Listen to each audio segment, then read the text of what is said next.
karang kabeh janji kowe adewe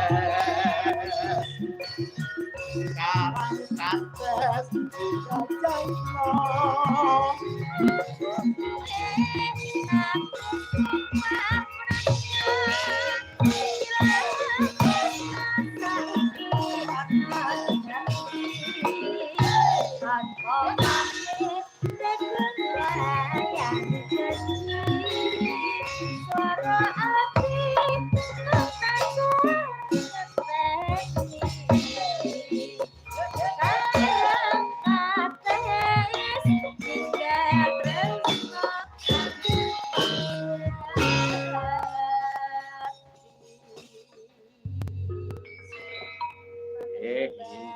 Mbah nuwun nggih Mbah Mudin.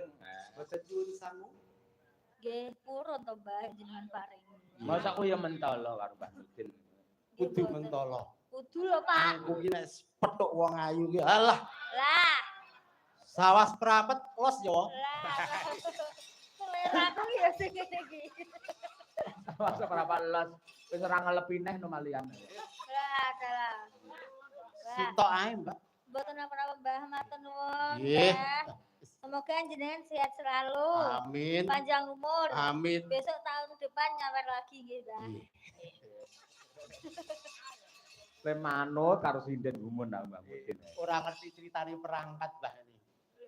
Perangkat ki efisiensi. Potong gaji.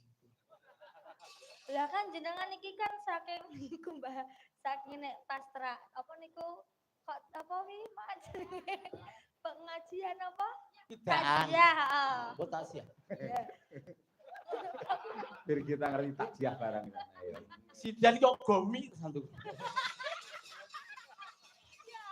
Maaf ya. Sampai memang ngerti gomi ki apa? Ngertos. Napa? Komik niku cantik. Nah, betul. Dan pundah mangke Mas Andi TB mungkin lah mboten. Niki tesih napa mboten Mas Andi? Napa mumpun mung kontrake namung limbukan kok. Mau ngendika kalih kula. Oh ngaten. Nggih, Pak TB nganti jam pira? Wah, limbukan tok anggarane cukupe mau limbukan kok. Ngoten niku kok nggih. Ngoten niku Mbah Mudin.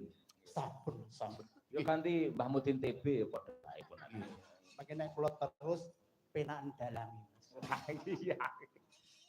Nggih, pun cekap ngoten mawon. Sembah nuwun nggih Mbah Mudin sehat selalu. Ugi Pak Lurah, Pak Alek tansah amanah barokah anggenipun momong warga masyarakat ing wates Kebon Agung sedaya manggiya hayu lan rahayu. Iki awake dhewe nderekne sapa, Truk? Ndereke Ndara Permadi karo Ndara Bima.